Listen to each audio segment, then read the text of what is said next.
students, and especially to our teachers, I stand before you today as your president, humbled and honored by the trust you've placed in me.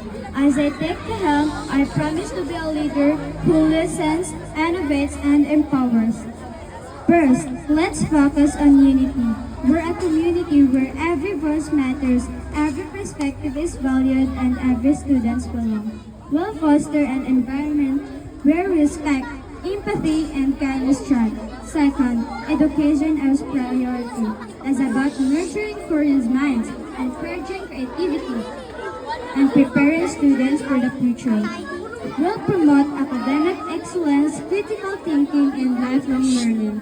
Third, let's lead by example and sustainability and community service. We'll reduce our environmental footprint, promote eco-friendly practices, and give back to our community.